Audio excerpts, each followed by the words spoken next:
We are starting with a little of a delay today, so we go very quick through 3 presentations, and then we have a quick coffee and tea, and then we move on to our main discussion section today. So first of all, good morning, everyone. It's a great pleasure to have you here today. It's a nice Sunday morning. I hope we all enjoy it. Welcome to the CRe-Am project. Some of you have been with us before, some of you not, and really this is a big welcome to you all. I just want to say that this is not the first CRe-Am event that happens this week. CRe-Am is a European activity, and we had events earlier in this week in Athens and also in Barcelona, Thursday and Friday, and this is the last event of this week, ending up here in East London, in Shoreditch. And we have also provocations, presentations today that are a bit provocative, a bit challenging to us and to the creative futures we want to build by Louis, who came here from Brussels. He's with Art Share. And also Carl Smith, he was also a partner in CRe-Am. So I will be presenting very quickly what we do in the project, what this all is about, and we move on with the provocations. Okay. So first of all, the team. I think we have met some of the team already. Investigators, we have Camille and Annette over there, and Zidong is not with us, unfortunately. The managers we have is, first of all, Julia, who has started a lot of activities in the ICT-ART arena in the last 2 years. We have Munir, Masi and Rachel. Of course, you have met, I think, most of you. We have a lot of researchers in the project, Vanna, and Sarantos is not with us, although he tried to be. Masoud and George over there. And also we have Maria to help us this time from Athens, and Camille is looking after the audiovisual recording of this meeting. He's over there. So this is the team, Brunel team, and this is the wider team from Europe. We have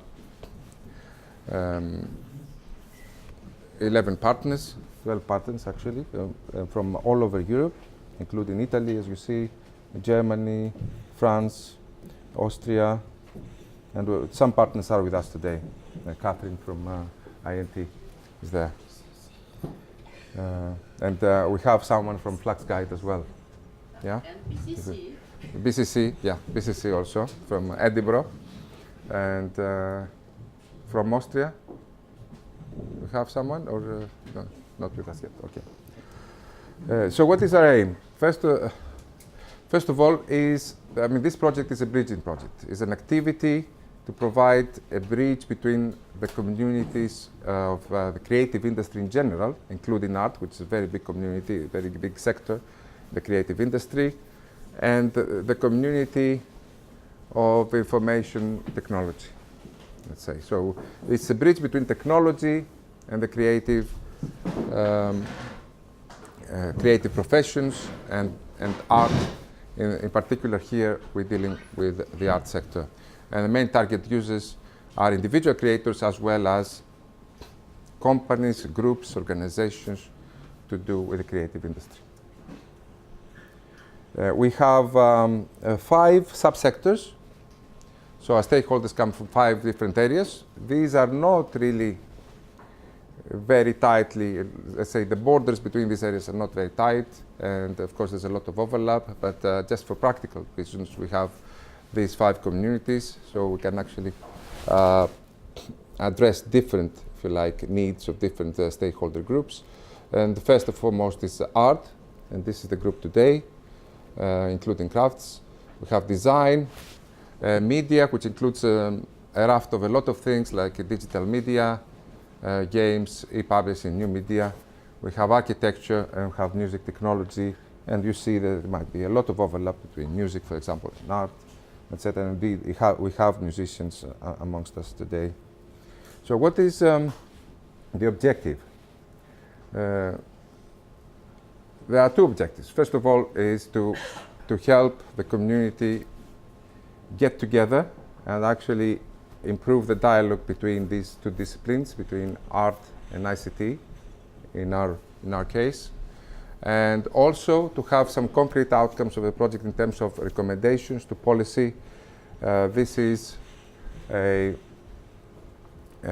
project that is really assigned to us by the Commission in order to get some intelligence about where the sector wants to go, and actually the voice from the community will be fed back to the Commission in order to shape future policy and actually future funding programs like Horizon 2020. So we'll have a direct input to the planning of the next financial funding programs to do with research actually on technologies, and this is the chance for the community to have its voice heard.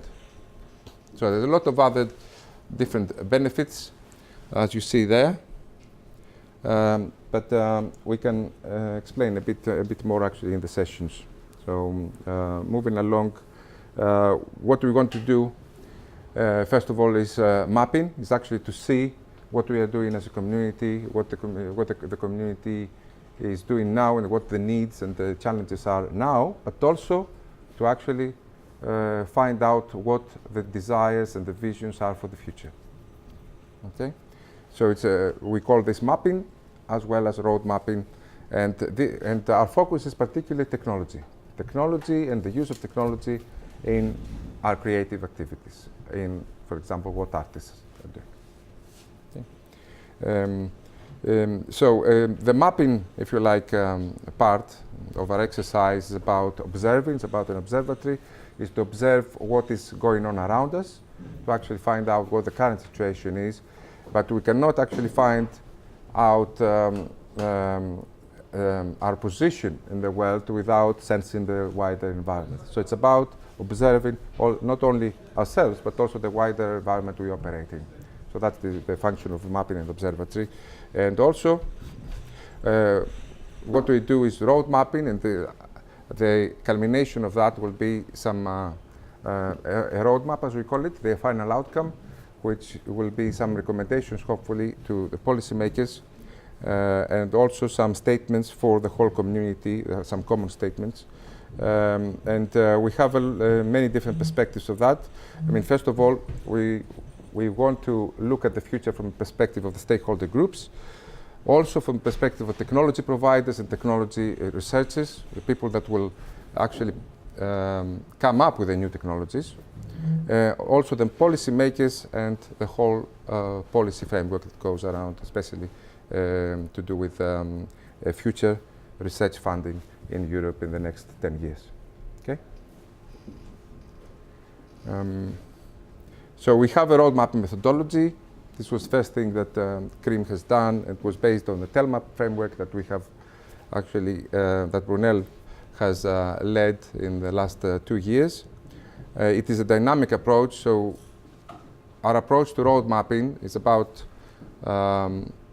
involving the community. It's a very collaborative process, and it's about also making sense of the world around us and feeding this back into our desired future. So this is a kind of dynamic process where as the emerging reality is coming, this feeds into and informs the actual output of the roadmap. So the roadmap can be, if you like, updated every 6 months or every year. So it takes into account the dynamics of the world around us. Now, regarding the CRe-Am community, art community in particular, we have a facilitator from the project, which is Rachel, and actually, so this is facilitated by Brunel, this sector group, and also we have a sector champion. This is actually coming from the community. Is a company or a group of artists called Black Cube Collective, coming from Edinburgh. Svetlana is the person of contact there. from there. We have Elliot here with us, actually, from Black Cube Collective. They're based in Edinburgh. So Rachel and Svetlana and Elliot can be focus points, if you like, if you want to talk about your any activities you want to launch that might involve CRe-Am, or if you want some support from CRe-Am in what you are doing in the next 2 years. Okay? And also we want to expand the community. It's very open, it's an open network. We want to expand it. And of course you are welcome to invite your friends, your colleagues to be part of our events and also to be involved on our web portal. And a lot of activities, because a lot of us are very time poor, let's say, these days. We might not be able to travel or to actually be part of events, but we can engage online. So we're very keen to mobilize these communities also online. Yeah. So what do we do today? We have a Future Cafe, which is about putting forward our visions and our desired futures. And we want to describe the desired futures in terms of some nice storylines, which we call desired future scenarios. So this is about actually dreaming. It's about dreaming aloud, let's say, and recording and reporting on our desired, if you like, futures. This is where we want to go, in that sense. Also, we have visions. Visions are probably high-level dreams. So we have a vision about a future, probably a common future, a collaborative future. So that's the first thing we do, this high-level vision, and then we try to focus more on if you like, more detailed storylines which describe a way that we think that technology will help us in the future to improve what we are doing or to be more effective and efficient in doing our art. Yeah? And the last session today will be what we call the Delphi game, which is about sensing what is going around us and finding out or try to discover the things that will be important, that will actually shape future developments in what we are doing, in actually technology, shape and influence how technology will be used in our art. Okay? So the Delphi game is mainly about observing the whereabouts. The Future Cafe is mainly about dreaming about desired futures. Okay? So there will be more detail on that. That's the agenda. We have 2 provocations coming up after this introduction. And then we go through these parts, visions. We will spend 20 minutes on that, discussing our visions, desired future scenarios, and then reflection on the scenarios. So this will take us about 1.5 hours, and then we can spend another half hour on try to guess what the next big thing will be, which is a Delphi game. It comes from, the word comes from Delphi, the location of Delphi, where, Pythia, where you try actually to sense and to make sense of what's coming actually in terms of future. So identify the baseline, identify some major trends, and try to analyze and evaluate what is important and what is not important. Try to actually weed out the non-important things from important if we can. And here's our website, and you can follow us on Twitter, Facebook, etc. And these are the details actually for contacting the network. As I said, Rachel and Elliot are here, are really the contact persons for the art community for CRe-Am. Okay, thank you very much for listening. I want to actually give the floor now to our provocateurs. And first of all is Luis Zirao from Portugal. Okay, Luis? Let's go. Yeah, okay.